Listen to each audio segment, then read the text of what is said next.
you know, as far as failing at life goes, or whatever the fuck, you know what I mean? I've lost my matches, so I failed at keeping up with the goddamn matches. So,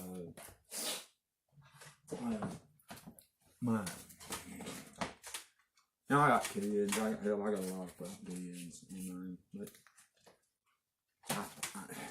you know, I'm 50 years old. My kids, I haven't spoke to them in years, probably 5 years. I don't know why. I mean, I'm sure they had good reason. I can imagine. I'm sure that reason was something I done or said or whatever. But when I was young, I got my high school sweetheart or whatever pregnant when I was 16. She was 17. And you know what? That influenced me musically because well, she had a brother. Played classical guitar. Used to play in a band. Played a lot of Skinner tunes. I remember hearing him playing and saying, wow, I'm going to be able to do that one day. I can't play classical guitar. I don't want to. But anyway, back to my point. We listened to Guns N' Roses. I remember we went to see Motley Crue one time. She was a big Motley Crue fan, big Kiss fan. I kind of liked them, but and Guns N' Roses opened up for them. Nobody ever heard of Guns N' Roses. We didn't know goddamn Guns N' Roses. Fuck right here. We don't have Home Sweet Home or some shit. You know what I'm saying? You know what I'm saying? Alright, hell.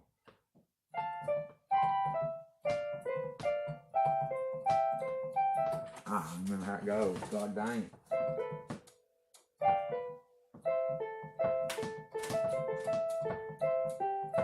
Something like that, anyway. Guns N' Roses gets up there, goddamn. Got a guitar player, fucking top hat on. Just looking like they climbed out the fucking gutter. And, god damn. I mean, they broke into like, I don't know, I think they opened up a Welcome to the Jungle and fucking tore into like, they're out to get me. I fucking blowed the fuck away. Let me put it this way. There was one thing everybody in Saudi Daisy wanted to do after Guns N' Roses played. They're ready to leave. They didn't give a fuck about Motley Crue anymore. They're ready to leave and go get fucking appetite for goddamn destruction, son. Well, fucking motherfucker, they was tore up they couldn't even fucking talk. They so fucking high and drunk they couldn't even talk. And they tore it fucking up. Oh, dang, Slash just, oh man, down in that Jack Daniels. And, anyway, so I, you know, I had that little baby, she had just the most beautiful blue eyes, and, you know, she was just beautiful.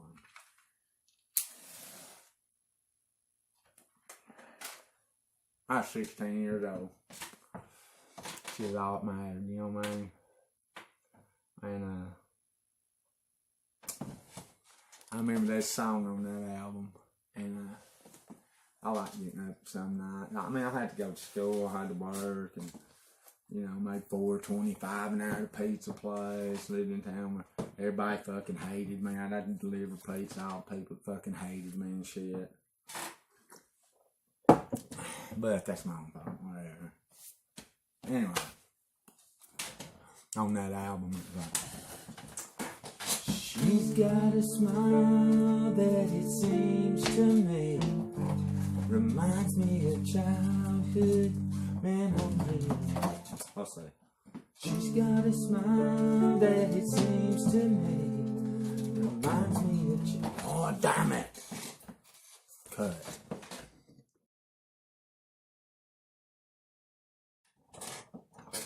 She's got a smile that it seems to me reminds me of childhood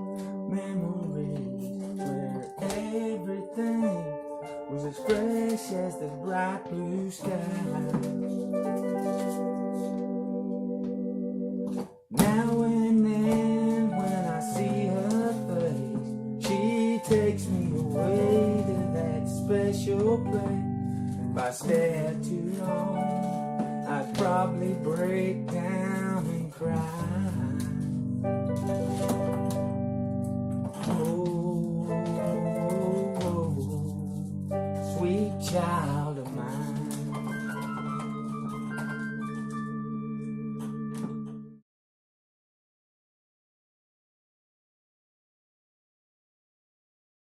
I grew up in Salty Daisy, Tennessee, about 30 miles north of Chattanooga. And you know, I remember my whole family was iron workers, and there was a time when being an iron worker was like the third most dangerous job in America, behind soldiers and police officers, I think it was, or some crazy shit. And it wasn't a community or really an environment that fostered creativity. Or I remember there was a lot of guitar players, a lot of bands. I didn't know them personally, but that was not around me. You know what I mean? Not in my family or whatever, except for my grandmother. You know, my grandmother. She would say to me, when we were by ourselves or whatever, she'd talk like me and you're talking. She didn't have to put on no show. She didn't have to toe the line or whatever. And, you know, she would say to me, you can be anything you want to. She's the only person I ever heard that come out of their mouth and meant it. I'll be honest with you. My grandma said it meant it. And she put her money where her mouth was. Not literally her money, but you know what I'm saying. We moved to South Carolina. Now that's where my mom comes in. But for whatever reason, she moved us to South Carolina, Heritage U.S. Jim Baker, Tammy Faye Baker. Yes, we lived right on the fucking property. Now, what was cool about that? You know, it's a huge church. And, you know, you got your music ministries, and they would have a Christian rock bands come there. I got to go for free. I lived there. And that was a year that changed my life in a lot of ways. I mean, for 1 year, getting to go live in another state where nobody knew you, around people playing music, around people that loved God, it was people with a purpose. I'll put it that way. We lived in a little 16-foot, maybe 12-foot RV. It's so small. But it was great. Now, where this ties into my grandmother was, my grandmother was musically inclined. She could play. I don't remember her playing guitar or piano or nothing, but she could. I remember I was working a job in South Carolina selling hot dogs or some shit like that for $4.25 an hour. But I didn't have no bills. And it was an easy job. And I managed to save up $300. You with me? And there was a band called the Power Source Band, and they had this dadgum. Now, mind you, this was like 1985. You with me? Had this guitar player that was just fucking awesome. That had evidently, he was somebody. I don't know who he was. I don't remember his name. His name was Dana. I remember that shit. But he had this hot pink flying bee. Goddamn black and hot. I mean, it looked like something Poison played or something. You could tell he used to be a fucking glam band by the way he fucking played. But he was alright, you know what I mean? I talked to him all the time. I tried teaching shit. You can't teach me no chord. I can't even. What the fuck you talking about, dude?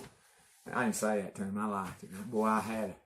He goes, you know, what you know is you need to get you a guitar. You ain't gonna learn to play it. And I thought, well, I got one at home, and I had.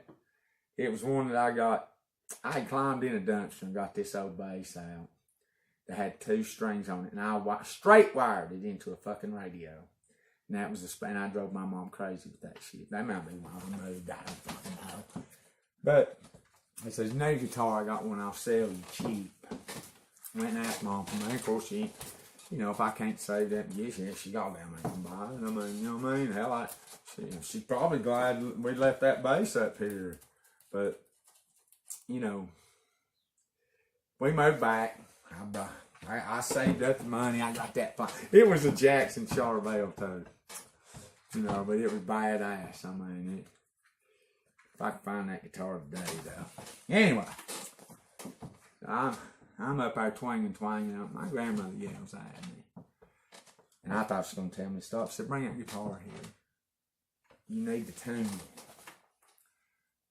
Now, mind you, she's sitting there, lays that hot pink blind bee, looked like it was 10 feet long in her lap. Mind you, had a Floyd Rose trim load shit on it, everything all locked. And she handled it. She had that thing in tune in about 5 minutes. And mind you, electric guitar, no amp. I'm listening, and at that point, and she knows I'm like, what? She said, I'm going to show you 3 chords. And I said, well, what really is a chord? And I said, I thought that if it was a G chord, you may have to make your finger shape like a G. And that's what I thought. Nobody ever told me no different.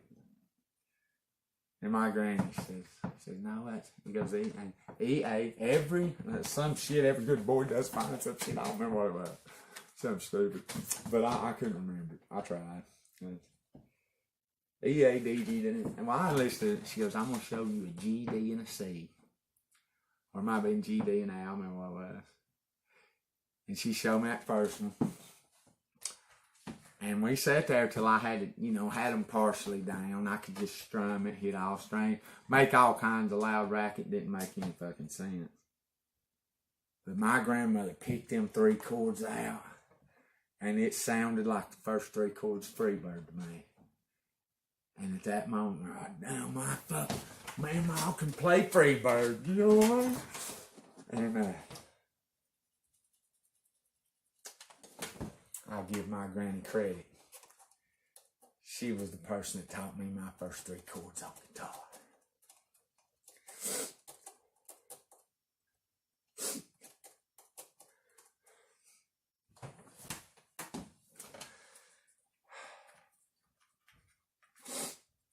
And I would like her to have heard me play.